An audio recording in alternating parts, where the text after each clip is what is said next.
La vida nunca ha sido uniforme. Ya en 1859, Charles Darwin observó que la naturaleza está llena de variación, formas intermedias, gradientes continuos y límites difusos entre especies. Para él, esta variación era el motor de la evolución, pero también una fuente de incertidumbre para quienes intentan ordenar la diversidad biológica. Entendió que la variación no era un defecto, sino el motor de la evolución. Hoy, más de 160 años después, ese desafío continúa.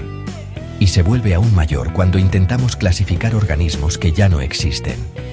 En paleontología de dinosaurios, donde los restos son fragmentarios, donde la ontogenia es difícil de reconstruir y donde la deformación fósil es común, definir especies es un rompecabezas todavía sin solución definitiva.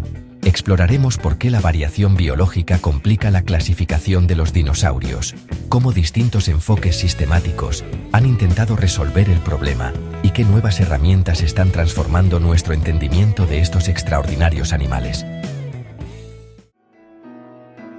Darwin argumentó que en la naturaleza no existen límites precisos entre variedades y especies. La vida cambia gradualmente, y cualquier frontera rígida que tracemos es, en realidad, artificial. Con el surgimiento de la genética de poblaciones en el siglo XX, la biología comenzó a distinguir entre variación dentro de una especie y variación entre especies. Pero incluso así, los límites siguen siendo difusos. Como señalaron Mayr y Simpson, las especies son entidades evolutivas dinámicas, no cajas fijas. La biología moderna reconoce múltiples fuentes de variación: la mutación, la plasticidad fenotípica, la ontogenia, la selección natural y la deriva genética. Para organismos vivientes, estas dimensiones pueden estudiarse directamente. Para dinosaurios, no. En paleontología, todo depende de lo que se preserva. El esqueleto, a veces incompleto y muchas veces deformado. Por eso, separar variación normal de diferencias evolutivas reales es un reto constante. A lo largo de la historia, los biólogos han creado múltiples conceptos de especie. El concepto biológico de especie, de Mayr, define especies como poblaciones que pueden reproducirse entre sí.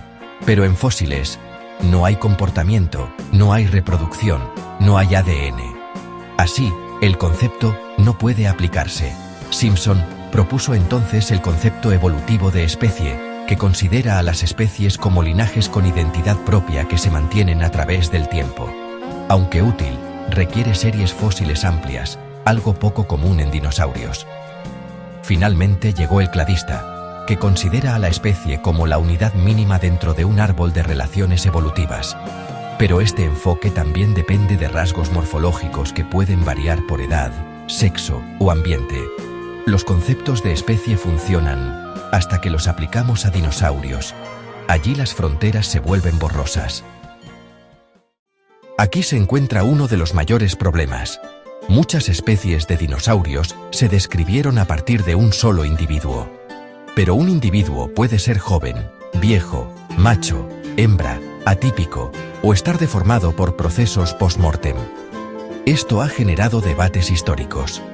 Caso 1. Nanotyrannus. Durante décadas se discutió si era un tiranosaurio enano o simplemente un juvenil de Tyrannosaurus rex. Sin embargo, estudios recientes, integrando morfología, estratigrafía e histología, muestran que Nanotyrannus poseía rasgos diagnósticos propios y crecimiento desacelerado. Hoy, muchos investigadores lo consideran un taxón válido. Caso 2. Dracorex, Stygimoloch y Pachycephalosaurus. Antes se pensaba que eran géneros distintos.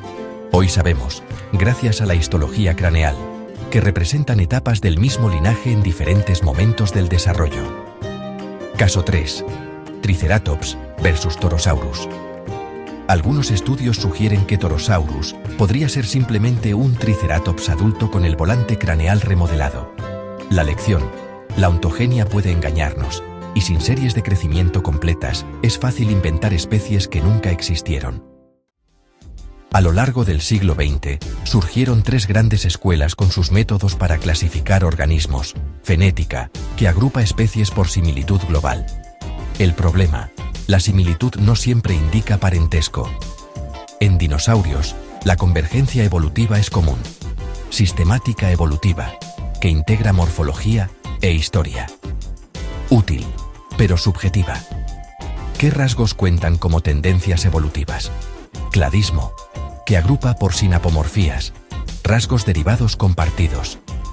Es el método dominante hoy, pero depende totalmente de la interpretación correcta de la morfología, justo lo que más varía en dinosaurios. Además de requerir variedad de caracteres de diferente tipo, principalmente moleculares, justo lo que menos varía en dinosaurios. Ningún método es perfecto. Todos enfrentan el mismo obstáculo, la variación biológica y la fragmentación del registro fósil. Los dinosaurios tienen parientes vivos, las aves y los cocodrilos. En estos grupos, delimitar especies es más sencillo porque existen múltiples líneas de evidencia: genética, comportamiento, vocalizaciones, distribución geográfica, ecología. La genética, por ejemplo, permite descubrir especies crípticas que no muestran diferencias externas. Esto demuestra que la morfología, incluso en animales vivos, no siempre basta para delimitar especies.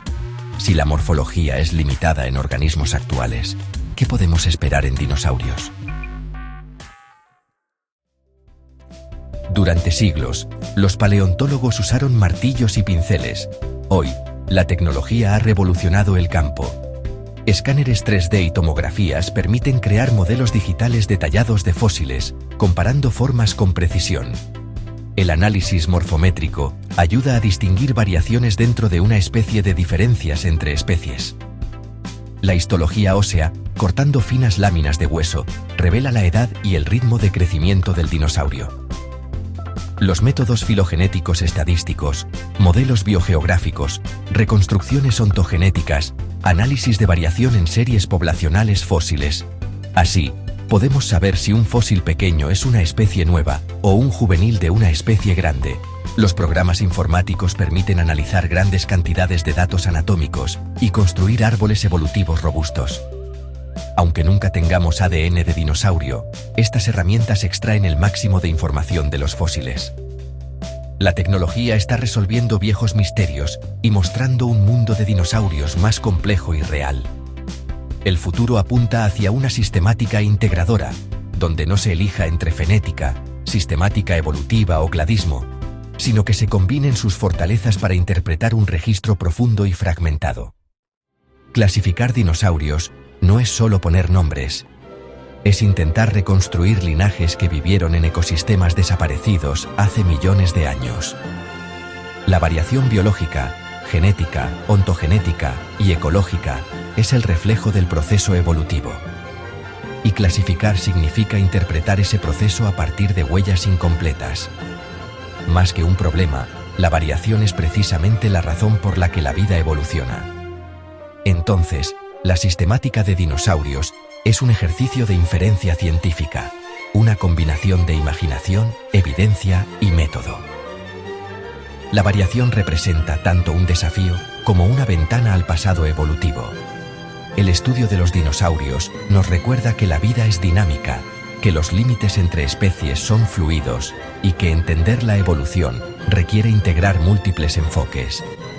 A medida que la tecnología avanza, también se transforma nuestra capacidad para reconstruir la historia de la vida.